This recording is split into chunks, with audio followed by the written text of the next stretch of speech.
شوفوا الطريق يا شباب، شوفوا الطريق، شوفوا المتعة. يا الله يا سلام. إيطاليا شيء خيالي، الجو حكاية. أنا منبسط بالجو، لأن أول ما نزلت إن كانوا الله العظيم إن الواحد بيكنسل خلاص، قفلت الأخلاق. كان ظاهر كملت هنا البسطة. يا ربي كان يبغى يجيبني من هنا الجوجل ماب مع الخط هذا من وسط القرى، بس المشوار ما هو مشوار بسيط، حول 200 300 كيلو كان بيمشيني بخطوط زي كذا. 300 يا ابوي، لا والله كثير صراحة. يعني انا والله اليوم ما حسيت بالخط نهائيا ولا بالمشوار، ما حسيت فيه، يعني مرة كان جميل جدا. شوف هذا الظاهر انه زي الكافي تقريبا، او مطعم او فندق يمكن. والله ذا شكله يبغاله بكره الصباح. طبعا رحلتي من هناك اللي بتطلع الباخرة اول شيء يبغالي 4 ساعات لين اوصل المدينة هذه من هنا، واذا وصلت يبغالي اجلس فيها الى الساعة 2 في الليل، يعني فيا المشوار. يعني ودي اجي هنا الصباح قصدي، يعني اخذ لفة في هذا المكان واصور واستانس. شوف المدينة، يا الله والله جمال جمال. يعني لو انك مع واحد قال يوم وصلت قال اقول لك والله ما فيني خلني اريح، انا ما فيني. هذا الميزة اني العصر لازم استغله، بس وصلت متأخر والله كلها من الوقفات، وتأخرت في الطلوع من الفندق اللي من الكامباوند اللي هناك. لو طلعت قبلها بساعة كان لحقنا، ولكن خير الحمد لله الحمد لله. أهم شيء أنا اللي عجبني أوه يا شباب يا شباب، what this. يا ولد يا ولد، اقسم بالله شيء يا المتعة. لا ذا الخط يبغاله بكرة، والله يبغاله بكرة، يبغالي شوف الحين بصوره في الليل، وان شاء الله من بكره قبل ما حتى لو طلعت واخلي العربة واجي اصور هنا وارجع اخذها، لان المدينة صغيرة كلها اصلا. من الفندق ما ادري الشقة حقت الغرفة ذي الى هنا يمكن 10 دقائق، ما تاخذ وقت. بس صراحة الطريق ممتع ممتع. وهذه الشجرة من زمان ابغى اصورها، عجيبة لا اله الا الله. ايش كبرها، يا كبرها يا ولد، شوف ايش كبرها، والظل حقها يا ولد مثل عمارة يمكن 4 أدوار. يو والله قبل شوي شفت لي دباب مسرع 3000. يعني مستانسين بالكيرفات، كيرفات هنا كيرفات. ايطاليا الكيرفات يا ولد يا ولد يا ولد. واو سكلي الله. عاد انت اللي قراها انجليزي يعرف انجليزي. اوه لا لا لا لا، دخلت في مدينة ثانية يا رباه. يو لا لا لا لا لا لا، شيء حماس. انا قلت بدور وارجع، لا زيني ما دورت. يا سلام، لان ما عجبني شاطري هناك، ما عجبني مرة، ما عجبني. هنا اشوف في كافيهات وفي فوق مزار تقريبا او مدينة فوق. يا رباه يا ولد، اقسم بالله ما تدري ايش تصور ايش تخلي.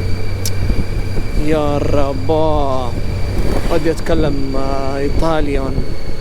ايوه اسمعهم يتكلمون يا اخي، حلو الكلام الايطالي كذا، فيه طعامه كذا والله العظيم، في شيء من الحلاوه كذا. ما تبغى تتعلم ولا كلمه تصيدها ولا واحده، واكثرها كنا تا فيها تا عندهم يكررونها بواجد. السعاد الله وكيلك، ولا حبه ولا فهمت شيء. اشوف يكلمهم الضحك وشو مسكين ذا المغربي يبغى يترجم لهم، فجأة كذا يكلمهم بالعربي. قاعد يضحكون وانا قاعد اضحك وضحكنا سوا. يا ولد.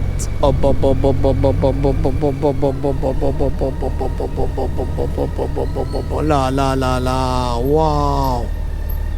سرنتينيو هذيك اللي انا كنت فيها، سرنتينو مدري، سرنتينا ايوه، سرنتينا. واو يا المكان، يا المكان. لازم بكره نيجي هنا، لازم اجيبكم معايا هنا بكره.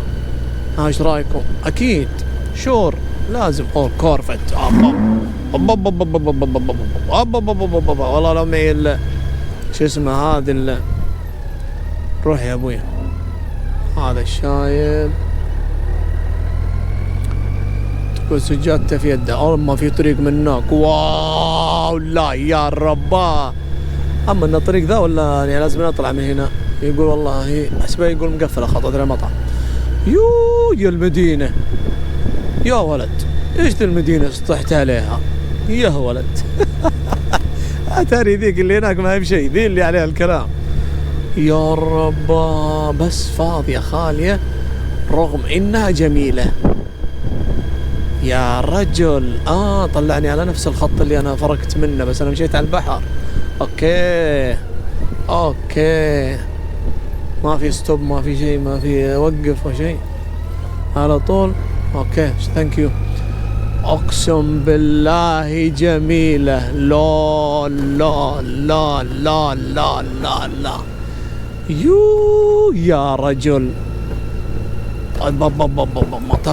مطبة. يا ولد يا ولد يا ولد يا ولد يا ولد، ايش تصور، ايش تخلي، ايش. شوف فوق، شوف الخط من هنا. يا وانتبه يقول تساقط الحجارة من فوق. الله يستر. زين لابسين خوذة. يوه. اقسم بالله مكان يجنن. في تكمل. لا والله ما في، بس بصفط بدبابي هنا. الله خايف هنا ولا وين، هناك ولا هنا. بدنا هنا جنب هذا الرصيف. ايوه الله وكيلك. نقرأ أذكارنا ونودعكم. الله شكرا لكم على حسن استماعكم وعلى جلوسكم معنا، ونتمنى لكم فقرات جميلة. شوفوا كيف، أقسم بالله رحلة جميلة فاخرة من الآخر. مرحبا، مساء الورد. يمكن تستغربون هذا وشو. خليني أفتح لكم على جوجل ماب تشوفون الموقع. بس الموقع في وسط غابة، بيت. يمكن لو قال لك واحد روح المكان ذا، شفت المكان؟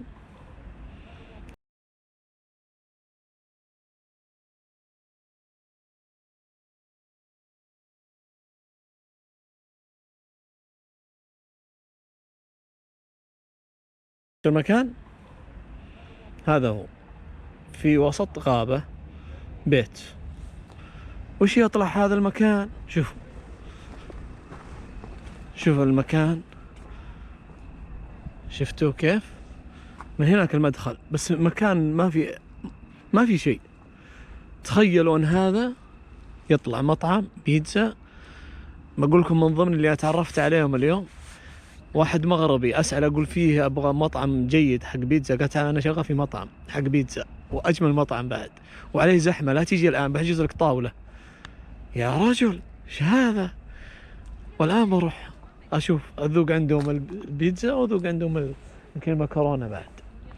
توفيق من الله. والله انه زحمه، بس ما اقدر اصور لكم جوا، فقلت اصور لكم من برا. شوفوا 3 ادوار اللي شغال فيه بس الدور اللي تحت، وزحمه. شوفوا المواقف السيارات اللي هناك كلها فل سيارات. فين انت؟ في تهامه. ها خلينا نشوف. ما اقدر اصور جوا، لكن اعطيتكم فكره عامه. طبعا خيرني اجلس هنا او اجلس هنا قدام. يسكن من قربي، وهذاك الشيف. هذا الشيف. اوكي. ما شاء الله. هذه البيتزا وهذا شغلهم، والمطعم فل. ما اقدر اصور، مره فل، ما تقدر تصور شيء. ولكن والطاولات بالحجز. شاي. خلي البيتزا تطلع من هناك. يا لب.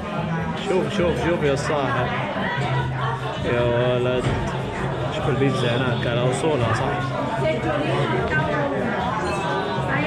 انا ودي اطلع واحدة من البيتزا تشوفونها، بس بتجي اللي طلبتها او كأنه سمعني. يا سلام، روح يا معلم، روح يا معلم، روح يا معلم. شوف يا معلم، شوف. واو ما شاء الله، والله شيء فاخر يا شباب، قسم بالله. حبيبي زكريا اللي قابلنا بالصدفة، الله يعطيك العافية. العافية حقتنا مو بحقتكم. الله يبيض وجهك. شكرا لك صراحة، ما قصر. يعني أول شيء ترجم لي مع الشباب اللي موجودين في عند الشقة، والآن هو شغال في المطعم هذا، وما شاء الله البطاطس جميلة جدا جدا.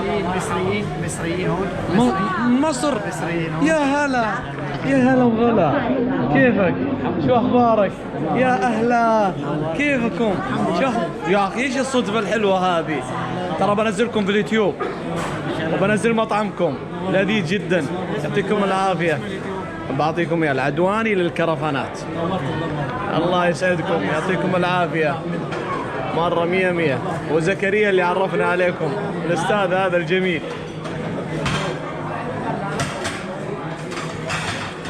فحبينا نسوي لقاء مع زكريا، ولكن مشغول زكريا، رايح جاي. اقسم بالله يا ريحة الريحان شيء جميل، شيء فاخر قسم بالله. ودي اقعد بغى اجيب العيد، طيح الصحن، شيء فاخر. وصل الطلب يا الحبيب، ما شاء الله، والله يا البطاطس انه شيء فاخر. تخيل حاطين عليه سكر. وصل يا شباب، نبغى الدعم من اهل المغرب ومن اهل مصر بسبب صاحبنا زكريا من المغرب. نبغى تدعمونه في مدينة ايش هذه اللي هنا الإيطالية؟ مدينة ايش؟ مدينة الريشو. اسم المطعم شوفوا هذا اسمه فيرمنتو، اسم المطعم فيرمنتو. نبغى دعم. يوجد شيف هنا، ومرحبا بكم في نبغاكم تدعمون الأخ أهل المغرب، ادعموا الحبيب هذا. أهل مصر اسم الكريم بطرس حسن، نبغاكم تدعمون الاثنين هذول يا مصر. المقطع هذا نبغى أهل العراق وأهل مصر وأهل المغرب والجزائر تدعمونا، كلنا العرب تدعمون هذول الأخوان.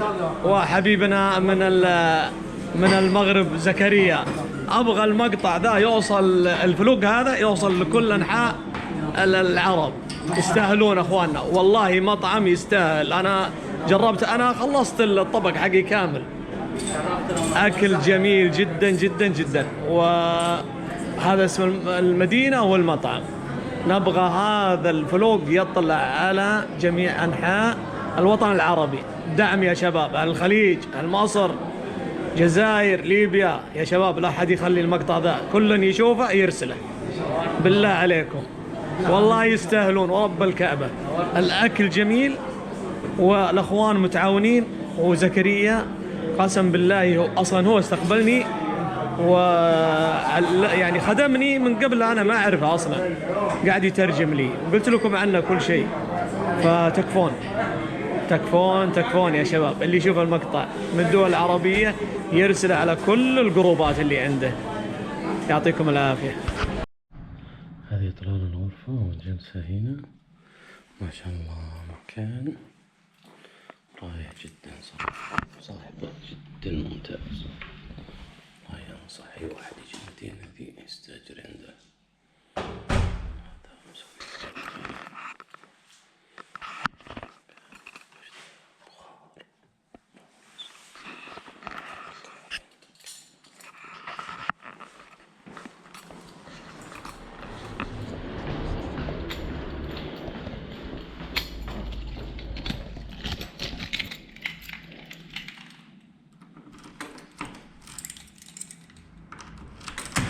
انت داخل وانت خارج، ما تقدر تفتح.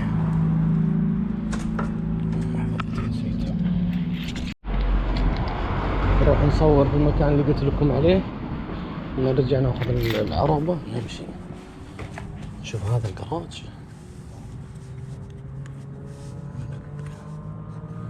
بسم الله.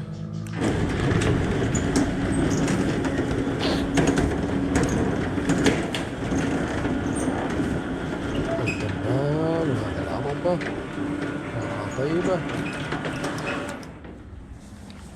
انظر على الله. بسم الله.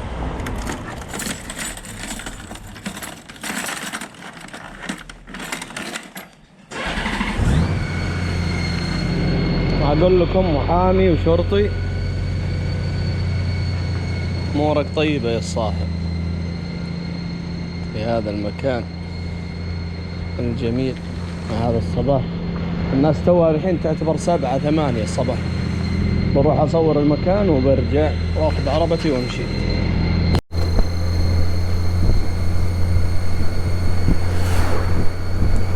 ويا صباح الخير من المكان اللي أمس صورته لكم.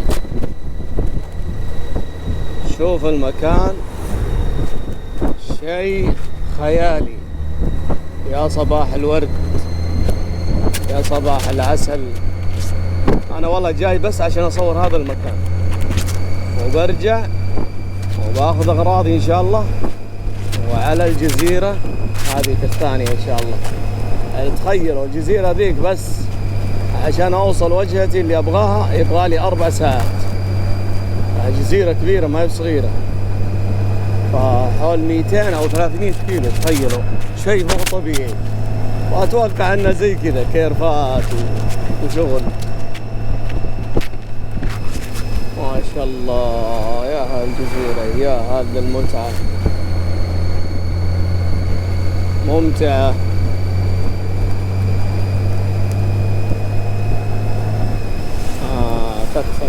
تكفى.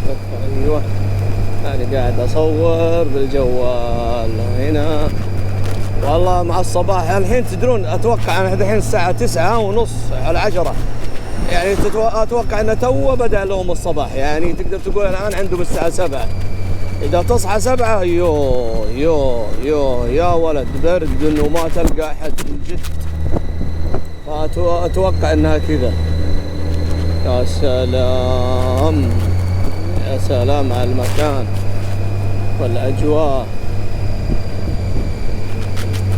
يا لبا يا لبا والله بعد مع الصباح. يا سلام. شوف هناك، شوف يا صاحب هناك الخط. يا الله ما شاء الله. بيد واحدة واليد الثانية فيها الجوال.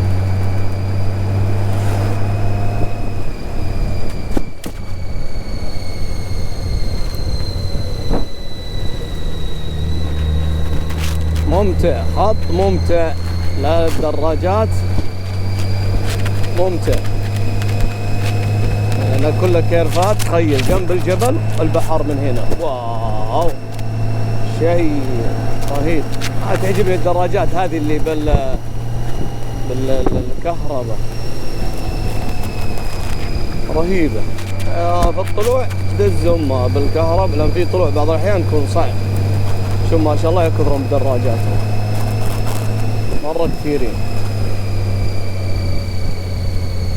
بعدين رحت مدينة جنب هذه فيها فنادق، فيها شغل، فيها ترتيب، فيها حياة.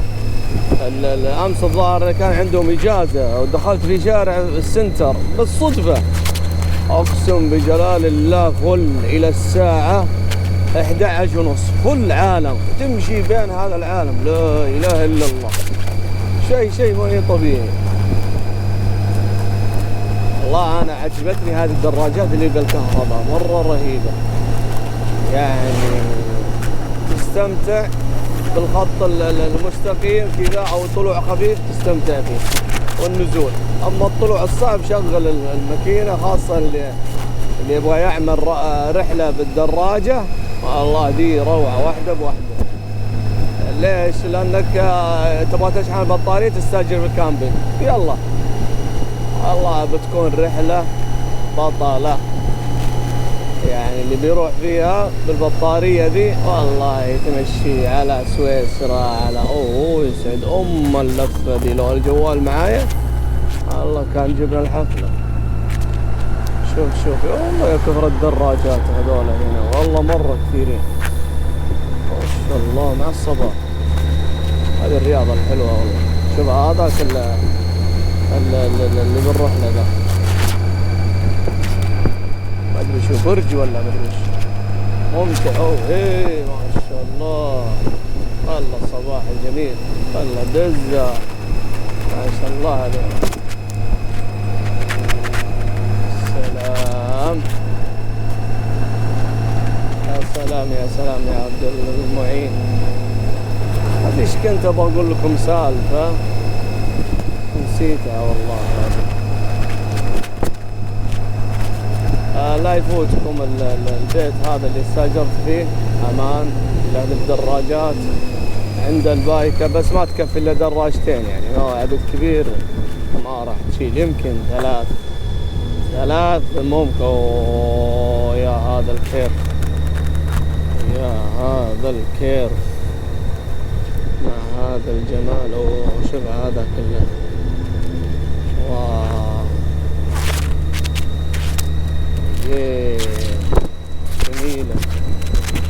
جميلة لأنها مدينة جميلة أو قرية.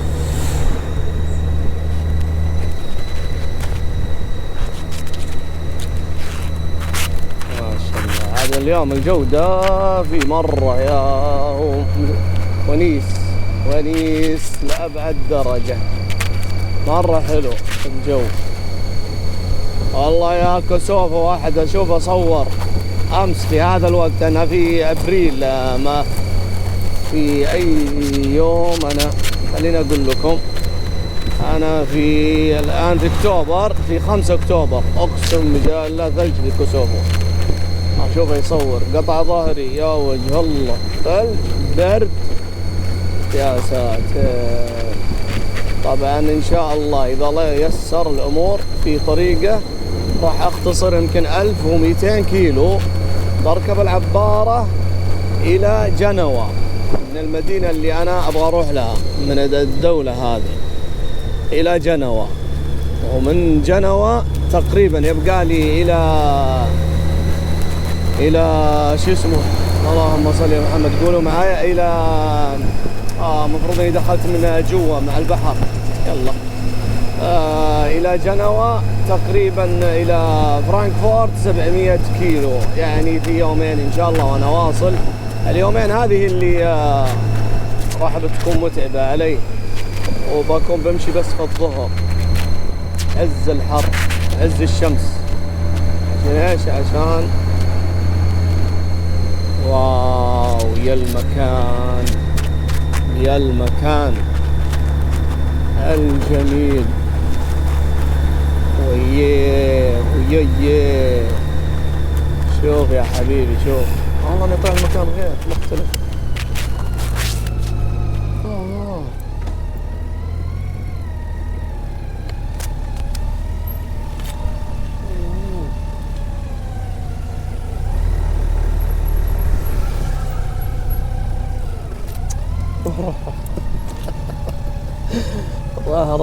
راه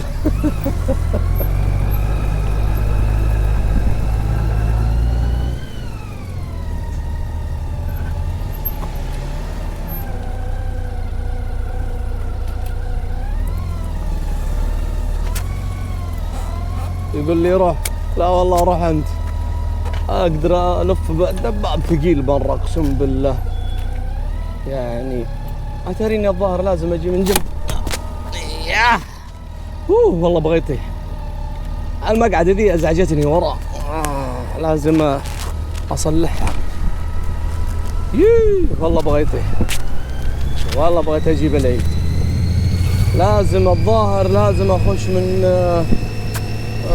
نفس نفس المسار ذا. يلا صورنا هنا، شوف الفندق ذا، يا ما شاء الله، اقسم بالله شيء رهيب.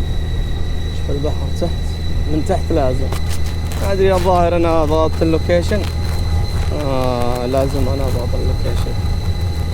الحين يعطيني الخط، ما ادري ايش فيه جوجل ما يصور لي صح. لازم من تحت، لازم من على البحر. طيب دخلت البحر وانا مدري منين دخلت امس. الظاهر في اخر، يلا هو الخط لازم نمشي معه.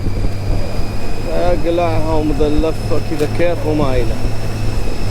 ايوه من هنا دخلنا على البحر، ومنها تدخل على اللي اقول لكم عليه، اكلت كروسون شوكليت ماش، طحت فيه كذا بالصدفة.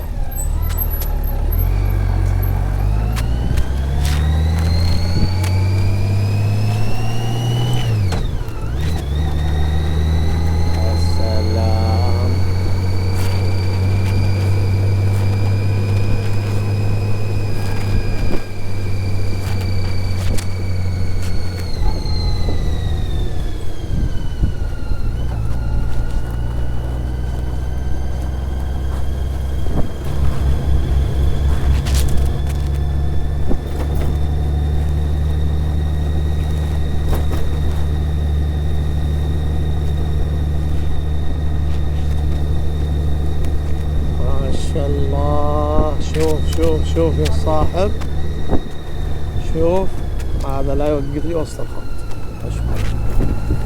أشواء طبعا الخط مكسر. شوف هذا أمس اللي جيته في الليل صور، ممتع جدا جدا جدا. طبعا الخط مقفل في الأخير، مقفل. ويه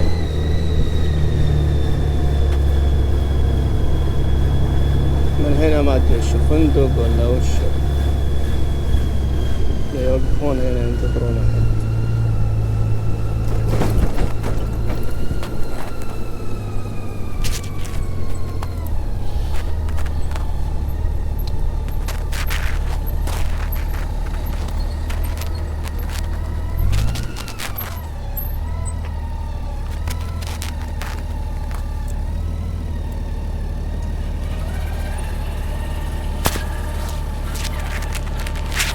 هنا وصلنا للنهاية. هنا صورون العرسان هنا.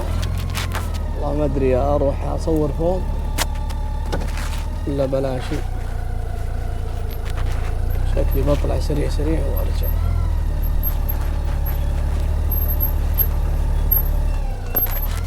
وقف دراجتي هنا، حطها في الريوس.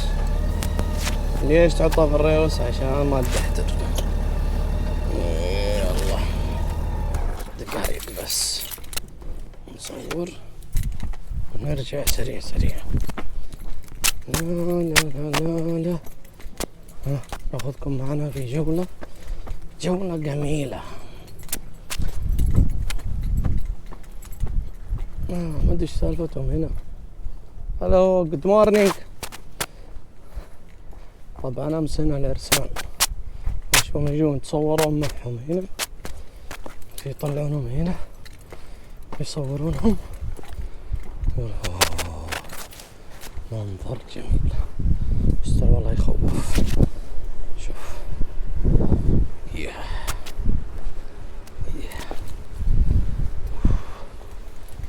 السلام.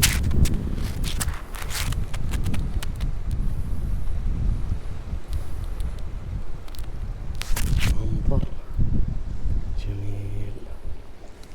هذيك المدينة اللي بروح لها، هذيك تخيلوا 350 كيلو.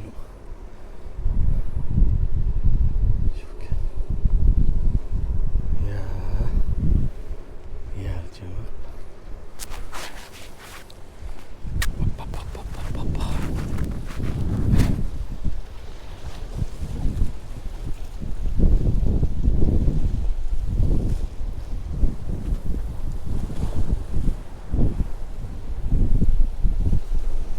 الخط اللي جيت معه. السلام، والجو رهيب.